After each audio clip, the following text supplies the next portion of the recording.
별도의 건물이 있었던 가옥의 구조를 확인할 수 있었다.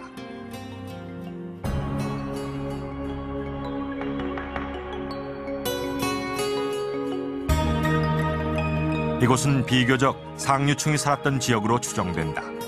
그래서 골목길마다 출입문을 만들고 출입에 제한을 두었던 것으로 보인다.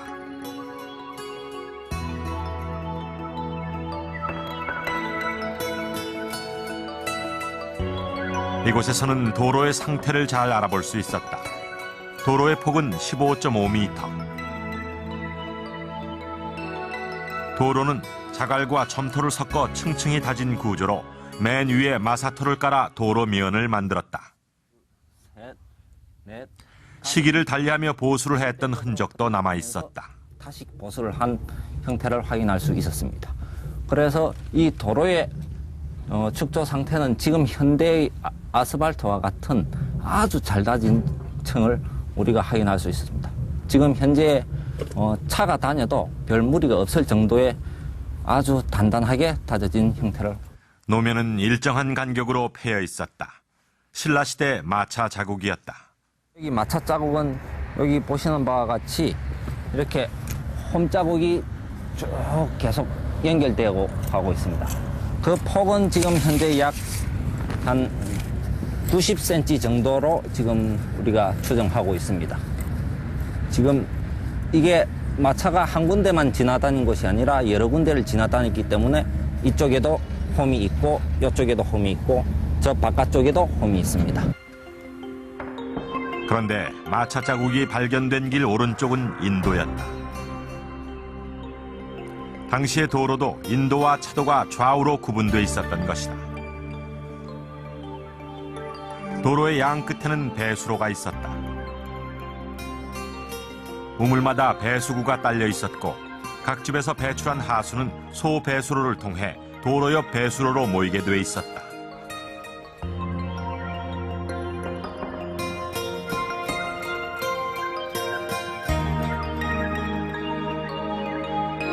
이곳은 방의 담장, 그리고 담장을 따라 만들어진 배수구와 도로를 갖추고 있었다. 방과 방 사이를 연결시켜주는 큰 대로, 또 그 대로를 따라서 이어져 있는 소로, 또 그 대로와 소로를 각각 지탱시켜줄 수 있는, 유지시켜줄 수 있는 배수구가 필수적으로 들어가 있고, 그 한 개의 방에는 아마 커다란 담장이 시설이 되어 있지 않나 생각이 듭니다. 도시계획의 기본 단위인 이런 방이 경주에는 몇 개나 있었을까? 기록은 360개의 방이 있었다고 밝히고 있다. 그렇다면 이 360개의 방은 어떤 모습으로 자리 잡고 있었을까? 가능하면 오래전 경주의 모습을 확인해 보기로 했다. 가장 오래된 자료는 1917년에 제작된 지적도였다. 그거 수로를 얘기하는 겁니다. 수로, 그다음에 도로가 보면은 거의 일직선에 가까운 형태를 갖추고 십자 형태를 갖추면서 교차로도 나오고 거의 정방형에 가까운 그런 형태를 취하고 있습니다. 경지 정리가 이루어지기 전인데 농지와 특지가 바둑판 눈금 모양으로 반듯하게 분할되어 있었다. 이런 반듯한 모양은 언제 만들어진 것일까?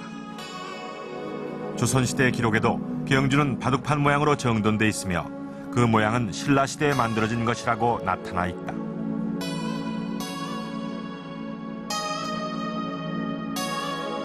지적도의 윤곽을 360개의 방으로 가상해 볼 수 있지 않을까?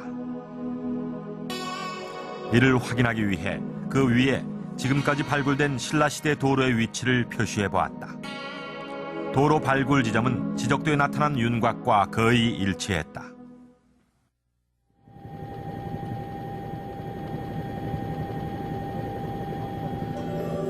이런 정연한 모양의 방이 경주 시내 전역에 걸쳐 퍼져 있었다.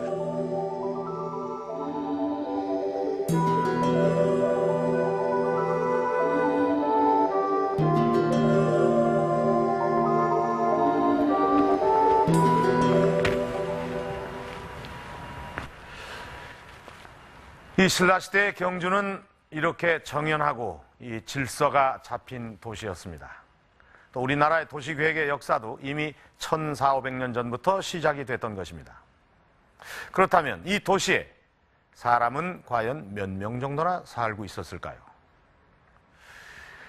이 삼국유사의 기록을 보면 신라 전성기에 이 수도권에는 17만 8,936호가 있었다. 17만 8,936호라. 그럼 17만 호로 어림잡아도 5인 가족 기준으로 봤을 때 약 90만 명 정도의 인구가 살고 있었다는 얘기입니다. 지금 울산광역시의 인구가 100만 명 정도입니다. 그렇다면 1000년 전 이 도시에 90만 명 정도의 인구가 살 수 있었다는 거 어떠십니까? 선뜻 믿어지십니까? 어떤 사람들은 17만 8,936명을 호로 잘못 기록한 것일 것이다. 또 이 숫자를 잘못 적은 것이다. 이렇게 말하기도 합니다. 그렇지만 17만 8,936, 이 936이라는 끝자리 숫자까지 아주 세세하게 밝힌 이 기록을 쉽게 무시해 버릴 수는 없을 것 같습니다. 또 어떤 사람들은 이 신라 시대에 인구조사를 지금처럼 이렇게 철저하게 했겠느냐라고 생각을 할 수도 있을 것입니다. 이 일본 동대사 정창원에 있는 신라 촐랑 문서입니다. 이 문서에 의하면은 당시의 인구를 연령별로 아주 정확하게 기록을 해놓고 있습니다. 심지어는 소나 말의 숫자까지도 아주 상세하게 적어놓고 있습니다.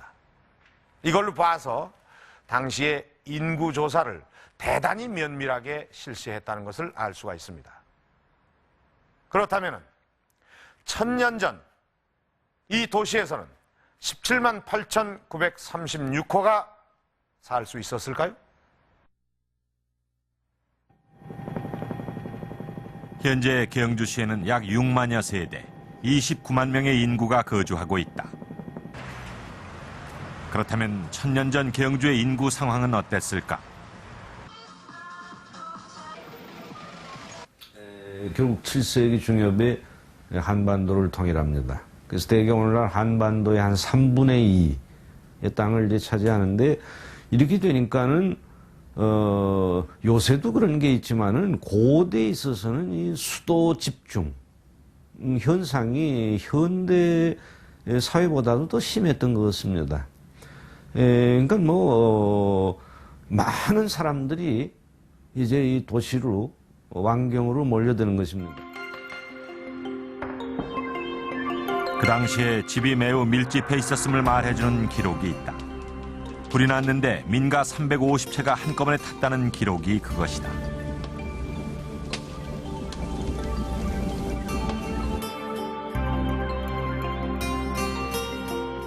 당시 신분에 따라 집의 크기를 제한하는 법령이 만들어지기도 했다. 택지 면적을 규제할 만큼 인구가 증가했다는 의미일 것이다. 그렇다면 그 당시 경주에는 몇 명 정도가 살 수 있었을까? 집터의 규모를 잘 알 수 있는 경주 동촌동 지역을 예로 이를 추산해 보기로 했다. 가로 14m, 세로 20m의 집터에 집 3채가 있었으니 8,000평 규모의 방 하나에는 150채 정도의 집이 들어설 수 있다. 360개 방으로 환산하면 약 5만 4천 가구, 27만 정도의 인구가 살 수 있다는 계산이 나온다. 그러나 당시 경주의 면적은 360방의 범위보다 넓었다.